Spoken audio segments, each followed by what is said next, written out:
Hello my mindful beings, welcome back to my channel. मेरा नाम है सुनिष्ठा और इस चैनल पे हम बात करते हैं लॉ ऑफ अट्रैक्शन के बारे में और एक पॉजिटिव माइंड सेट के बारे में। तो आज की वीडियो में बात करेंगे जिन लोगों के ब्रेकअप्स हो रहे हैं, जिन लोगों के दिल टूटते रहते हैं, बार बार दिल टूट रहे हैं, जिनका कभी डिवोर्स हुआ है वो उस चीज़ को नहीं भुला पा रहे हैं, या डिवोर्स के बाद चीज़ें सही नहीं हो रही हैं, या फिर जो लोग अभी भी किसी रिलेशन में हैं बट उस रिलेशन में खुश नहीं है, सोसाइटी की वजह से, बच्चों की वजह से या फैमिली की वजह से कॉम्प्रोमाइज़ कर रहे हैं, अंदर ही अंदर उनका इस रिलेशन में मन नहीं लग रहा है।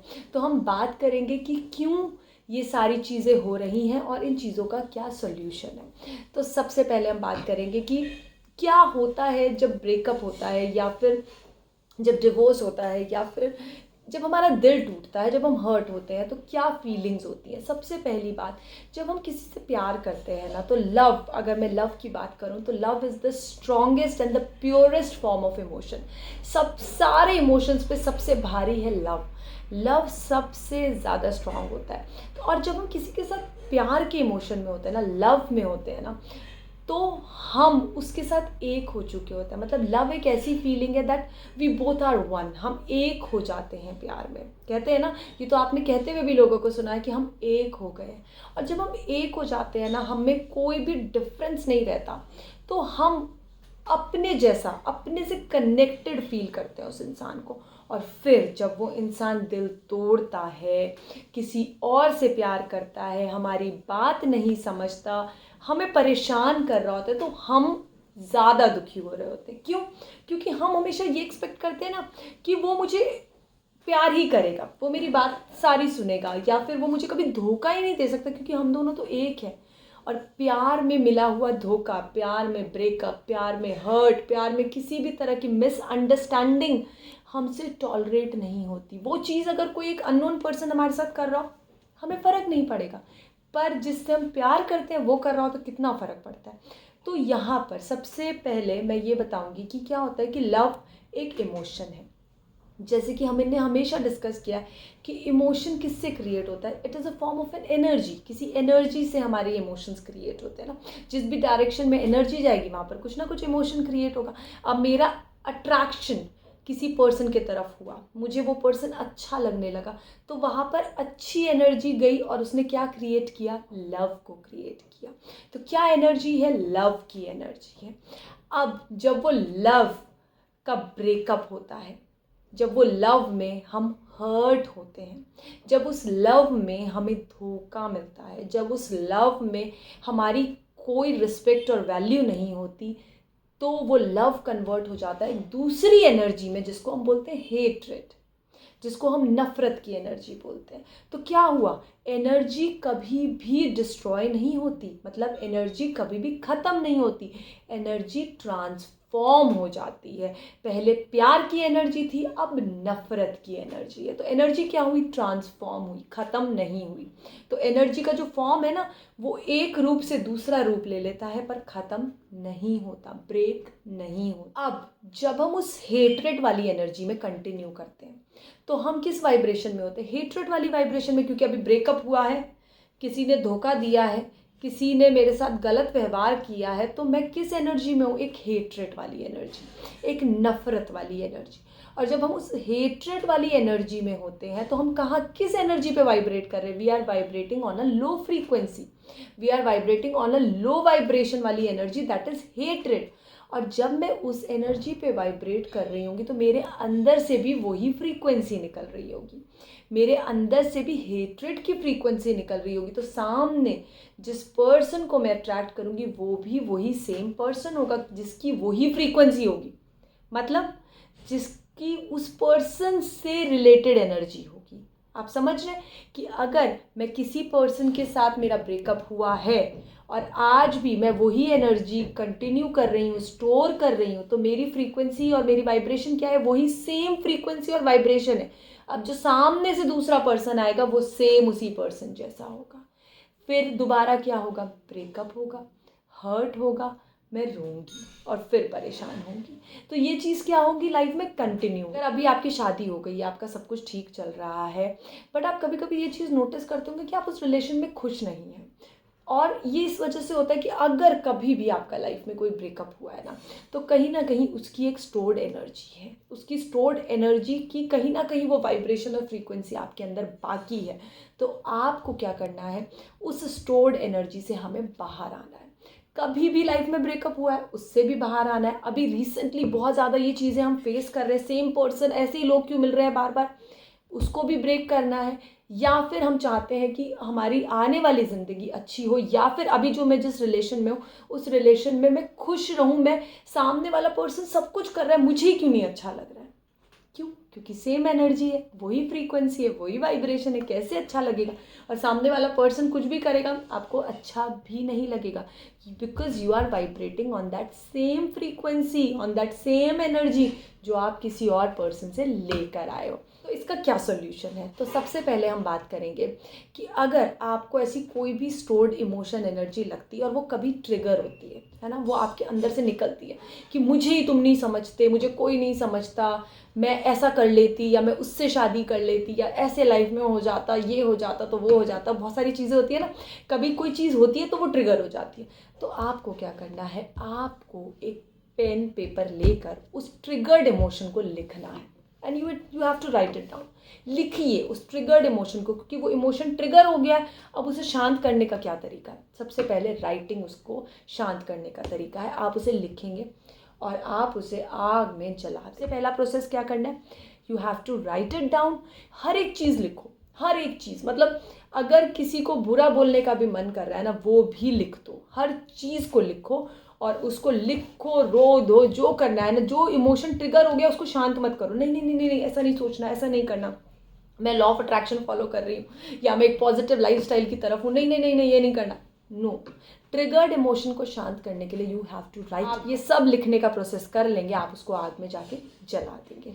ये तो एक एक्टिविटी है जब इमोशन ट्रिगर हुए, जब बुरा लगे, जब बहुत बुरा लगे, उस पर्सन को कहीं देख लिया, ट्रिगर हुआ इमोशन लिख दीजिए।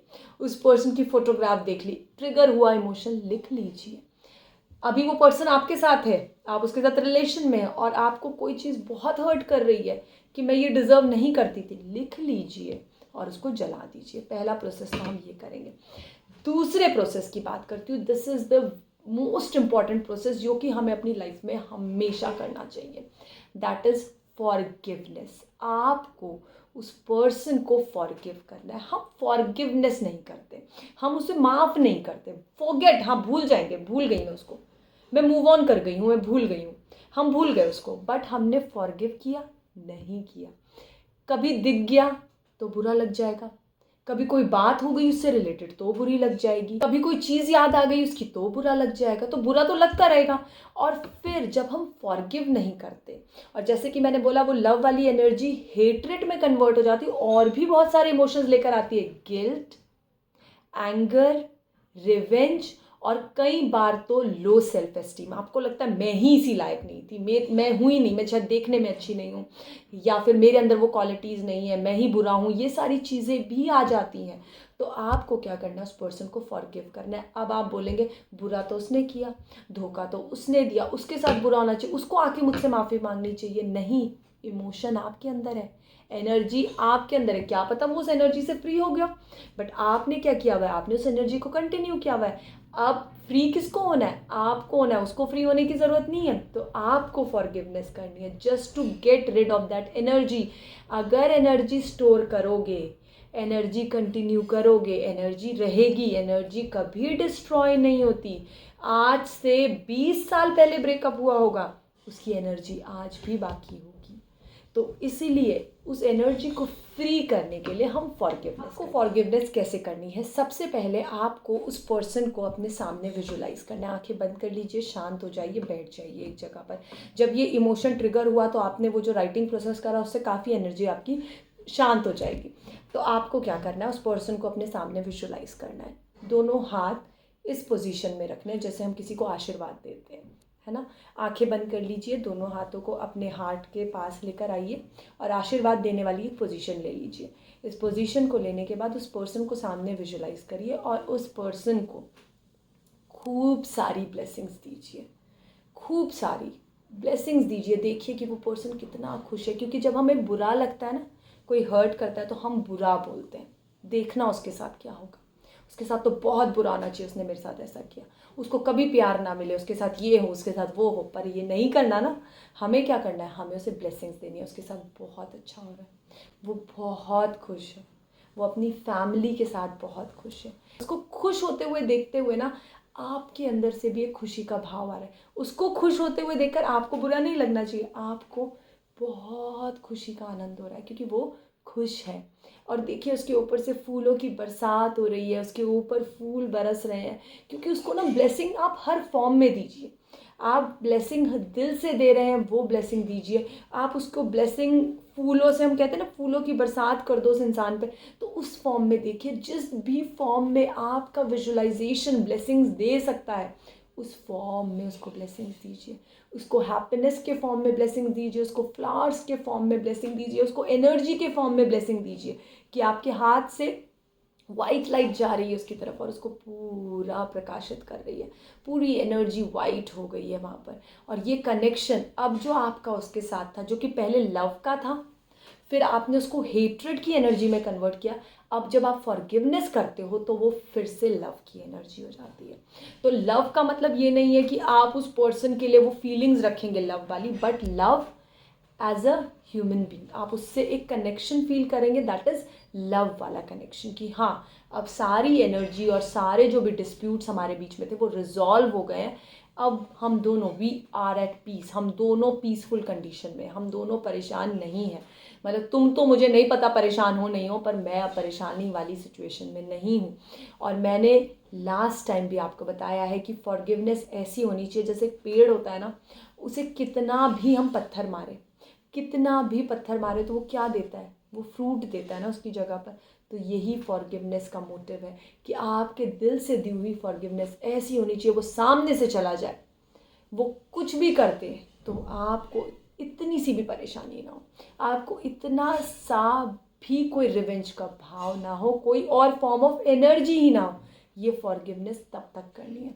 तो अब जो दोनों प्रैक्टिसेस मैंने आपको बताई है, पहली प्रैक्टिस तो जब इमोशन ट्रिगर हुआ लिखिए, करिए। इमोशन बार बार ट्रिगर हो सकता है तो बार बार लिखिए। दूसरी एक्सरसाइज जो मैंने बताई है, इसको तो आप 40 डेज तक लगातार करिए, लगातार आपको करनी है 40 दिन तक। और जैसे जैसे आप इसे करते चले जाएंगे ना, आप ना अपने अंदर एक इम्प्रूवमेंट, एक चेंज देखते चले जाएंगे। क्योंकि आप जब तक नफ़रत से भरे होंगे ना, आप प्यार नहीं दे पा रहे होंगे, आप देखेंगे कि आप और ज़्यादा लोगों को प्यार कर पा रहे हैं, लोगों को एक्सेप्ट कर पा रहे हैं। आपकी फैमिली में भी अगर आपको लग रहा है ना किसी के साथ, अगर अभी आपका कोई ब्रेकअप की वजह से आपके हस्बैंड वाइफ के साथ आपके रिलेशन में इशू आ रहे हैं ना, वो भी रिजॉल्व होने लग जाएंगे। आप देखेंगे कि ऑटोमेटिकली आपका उनके साथ एक प्यार वाला भाव बढ़ गया है, आप उनके साथ अब इंजॉय करने लग गए हैं। तो ये प्रोसेस आपको 40 डेज तक करना है, और उससे ज़्यादा भी कर सकते हैं अगर आप फॉरगिवनेस नहीं दे पा रहे हैं। मतलब आप अभी भी उनकी कही हुई बातों से अगर हर्ट हो रहे हैं तो इसका मतलब आपने उनको फॉरगिव नहीं किया है। तो फॉरगिवनेस करिए, फॉरगिवनेस बहुत इंपॉर्टेंट है। फॉरगिवनेस पे मैंने एक वीडियो बनाया हुआ है, उसका लिंक मैं डिस्क्रिप्शन बॉक्स में दे दूँगी। और इस एनर्जी से जितना जल्दी हो सके ना, इस एनर्जी को रिलीज़ करिए, इस एनर्जी को बाहर निकालिए। नफ़रत की जगह नहीं है, बस प्यार की जगह है अंदर। Thanks a lot for watching this video. Thanks a lot. Bye.